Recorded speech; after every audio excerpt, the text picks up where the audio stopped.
김성환 시사평론가 나오셨습니다. 안녕하십니까? 네, 안녕하세요. 네, 안녕하세요. 지금 그 이낙연 민주당 대표가 새 벽두부터 사면 발언 때문에 정치권을 뒤흔들고 있습니다. 많은 국민들도 이 문제를 가지고서도 많은 얘기들을 하곤 하는데 어제 KBS 9시 뉴스에 이낙연 대표가 출연을 했습니다. 거기에 나와서 또다시 본인의 생각에 대해서 말을 했는데요. 한번 듣고 말씀 나누도록 하겠습니다. 두 전직 대통령의 범죄를 용서할 수는 없죠. 그러나 국민들의 마음을 모으는 방법으로서 검토할 만하다라고 생각해서 말씀드렸고요. 저의 이익만 생각했다면 이런 얘기 않지요. 누구의 유불리를 떠나서 이 벌써 1년째 계속되고 있는 이 전쟁, 그리고 언제 끝날지 모르는 이 전쟁을 치러가는데 국민의 마음을 두셋으로 갈라지게 한 채로 그대로 갈 수 있을까 하는 그런 절박한 충정에서 말씀을 드렸습니다. 유불리만 생각했으면 말 안 했을 겁니다. 자, 발언 이후에 이제 논란이 되니까 민주당에서는 당사자가 사과를 먼저 해야 된다라고 당론을 정리를 했는데 그 당론은 뭐 익히 다 아는 당론이잖아요. 네. 근데 왜 하필 이 시점에 그 얘기를 했을까? 국민 통합을 위해서 사면 발언을 했다라고 하는데 지금 이 시점이 국민 통합이 사면으로 과연 될까? 이 부분도 궁금한데 어떻게 보십니까? 그러니까 본질적으로 사면이라는 얘기를 꺼내는 것, 특히 두 전직 대통령에 대한 사면 얘기를 꺼내는 것은 국민들 사이에서 찬반이 있을 수밖에 없습니다. 네. 그 시기가 어느 시점이었든 간에 사면론에 대해서는 찬반이 있게 마련이거든요. 네. 근데 그러면 어느 시점에 이런 그 사면론이란 화두를 던지는 게 효과적이겠느냐? 이 부분을 저는 판단했을 거라고 봐요. 네. 그러니까 새 벽두에 사면론을 던짐으로 인해서 사면론을 뭔가 주도하고 끌고 갈 수 있다. 이 부분을 판단했을 거라고 보는데요. 다만 이제 우리 프레임이라고 얘기하는데 프레임 같은 경우에는 저쪽을 보게 만드는데 생각의 구조를 다른 방식으로 볼 수 있도록 만드는 거잖아요. 네. 근데 사면론은 나중에 보시면 아시겠지만 1년 내내 갈 겁니다. 아마 대선 때까지 갈 겁니다. 이 화두는. 아, 그러니까 이게 민주당에서는 지금 마무리되길 아마 기대를 하겠지만 계속 갈 것이다. 네, 맞습니다. 그러니까 이낙연 대표가 꺼내지 않는다 하더라도 다른 후보가 꺼냈을 것이고요. 네. 여당에서 안 꺼냈다 하더라도 또 야당에서 꺼냈을 화두였다는 겁니다. 네. 그걸 이낙연 대표가 먼저 꺼냄으로 인해서 사면론을 주도하면서 끝까지 끌고 갈 수 있게 됐다. 사면론에 담겨있는 국민 통합이라는 화두까지도 한꺼번에 같이 가지고 갈 수 있다. 긍정적으로 지금 판단하고 계신 아니 거예요? 긍정적인 판단의 문제가 아니라 이낙연 대표는 그렇게 생각을 했을 것이다. 네. 이런 말씀을 드리는 것이고요. 뭐 시기상으로 보면은 조금 더 빨리 꺼낸 화두 아닐까 이렇게 생각하는 측면도 있고 국민들 사이에서는 또 전직 대통령이 사면에 대해 그 이전에 자신들의 잘못에 대해서 인정하지 않는데 그런 부분에 대해서 사면을 해주겠다고 하는 얘기가 지금 나오느냐 여러 가지 반발은 있을 수 있겠지만 정치 현실이라는 걸 볼 때 사면론은 나올 수밖에 없었다고 하면 차기 유력 대권 주자이자 여당 당대표로서 꺼낼 수 있는 화두이긴 하다. 이런 점을 말씀드리는 겁니다. 과연 이제 이 사면 관련해서 대통령이 어떤 생각을 갖고 있는지가 굉장히 궁금한데 그래서 이낙연 대표가 대통령과 사전에 교감이 있었는지 없었는지 궁금했는데 거기에 대해서는 없었다라고 일단 발언했습니다. 지금 신년 기자회견이 예정돼 있는데 여기서 당연히 이거 관련해서 말을 하겠죠? 어떻게 보세요? 문재인 대통령은 저는 말하지 않을 것 같아요. 않을 것 같아요. 예. 왜냐하면 대통령이 사면 얘기를 그러니까 전격적으로 사면을 하기에는 두 전직 대통령과 관련돼 있는 뭐 이른바 촛불 민심이라고 하는 얘기도 있고요. 그렇기 때문에 대통령이 일방적으로 결정할 수 있는 문제는 아니라는 거예요. 문 대통령도 아마 그런 판단을 하고 있을 거라고 보고요. 그런 점에서 이낙연 대표하고 뭐 명시적으로는 얘기하지 않았다 하더라도 교감이 있는 것 아니냐 이런 추측이 나오는 겁니다. 네. 그러니까 여당 대표이기 때문에 이게 지금 파괴력이 커진 거거든요. 사면론을 얘기할 때. 그러니까 여당 대표가 사면론을 얘기하고 국민적으로 이 부분에 대해서 계속 논란이 이어가면서 어느 시점쯤 되면 아 이제는 해도 되겠구나 이런 공감대가 자연스럽게 형성될 것이고 그게 뭐 이런 일종의 이제 여론 지지도라든가 이런 것들로도 확인이 될 수 있을 거라고 보거든요. 그 시점쯤 됐을 때 문재인 대통령이 사면을 하는 단행하는 것 이게 제일 좋은 그림 아니겠습니까?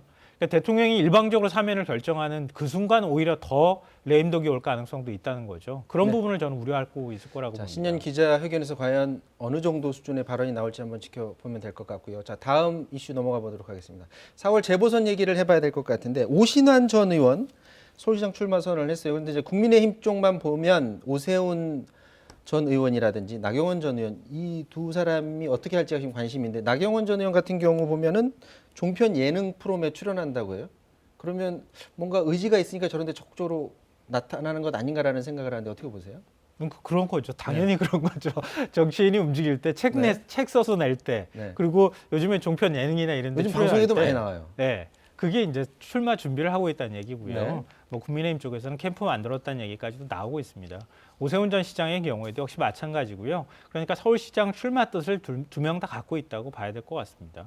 근데 본인의 이제 출마 의지가 점점 굳혀지는 것처럼 보여지는데 좀 당혹스러울 수도 있는데 이제 안철수 대표가 최근에 여론조사에서 이제 본인이 출마 의지를 밝힌 이후에 이제 굉장히 올라가고 있는 그런 상황입니다.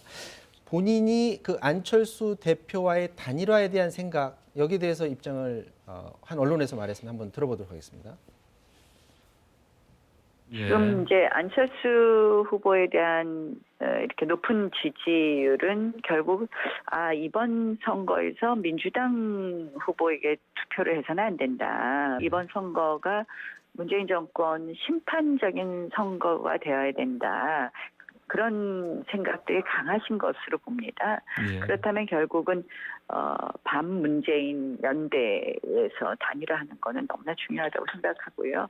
그거는 당연히 이루어야 될 과제라고 생각을 하는데 정말 이 단일화 끝까지 제대로 유불리를 놓고선들 할 수 있을런지 그런 걱정이 많이 있습니다. 뭐 두 사람 다 본인한테 유리한 경선 방식을 아마 원하고 있을 텐데 그렇다 보면은 최대한 그걸 고수를 하다가 막판에 타결의 가능성이 있든지 아니면 무산될지 어쨌거나 초반에 이게 결정되지는 않을 것 같은데 어떻게 보세요? 그렇죠. 그러니까 단일화라고 하는 게요. 서로 비슷해야 단일화가 되는 겁니다. 네. 안 비슷한데 어떻게 단일화가 되겠어요? 그리고 두 사람이 만났을 때 플러스 알파 같은 지지율이 더 생겨나야지 단일화를 하는 것이지 네. 그렇지 않으면 뭐하러 단일화가 근데 되겠습니까? 현 상태에서 둘 다 나오면 질 수 있는 확률이 또 높은 상황이잖아요. 그렇긴 하더라도 그거는 다 모두 다 갖고 있는 거거든요. 이쪽이 불리하면 다른 상대편도 불리하기 때문에 단일화를 해야 하는 욕구는 똑같다. 근데 문제는 뭐냐면 지금 안철수 대표의 경우에는 최대한 몸집을 불린 상태에서 단일화를 하는 게 유리하다 이렇게 보는 겁니다. 네. 국민의힘 쪽에서는 들어와서 국민의힘 후보 안에서 경선을 치르자 이렇게 얘기를 하고 있는데 안철수 대표 입장에서는 자신이 선택할 수 있는 선택지를 버리는 거예요. 예를 들면 국민의힘 후보로서 계속 지지율을 높여간다고 하면 그 국민의당 후보로서 계속 지지율을 높여간다고 하면 국민의힘이 딸려오게 되거든요. 그러니까 안철수 대표 입장에서는 계속 지지율을 끌어올리면서 나중에 경선 방식을 선택하는 어떤 방식으로든 간에 그런 방식을 선택할 가능성이 높고 국민의힘 입장에서는 지금 국민의힘에서 후보로 나오려고 하는 뭐 지금 이제 오세훈 전 시장이나 아니면 나경원 의원 전 의원 같은 경우도 마찬가지지만 우리 집을 지켜야 되잖아요. 그러니까 우리 집 안에서 최대한 유리한 방식으로 경선을 치르려고 할 겁니다. 그러니까 지금 예비 경선은 100% 국민 여론조사고 본 경선이 책임당원 20%가 들어가 있거든요. 안철수 대표는 그 20%를 다 없애려고 할 것이고요. 오세훈, 나경원 두 이제 출마 선언한다고 하면 후보는 아마 그 20%를 최대한 고수하는 방향으로 경선 룰에 대한 치열한 신경전을 벌일 가능성이 높습니다. 자, 이번에는 인사청문회 얘기 한번 해보도록 하겠습니다. 지금 박범계 법무부 장관 후보자 각종 의혹 제기가 언론을 통해서 지금 나오고 있는 그런 상황인데요. 뭐 재산 누락 의혹도 있고 폭행 논란 이런 것들이 제기가 되고 있습니다. 여기에 대해서 박범계 후보자의 말 한번 들어보도록 하겠습니다.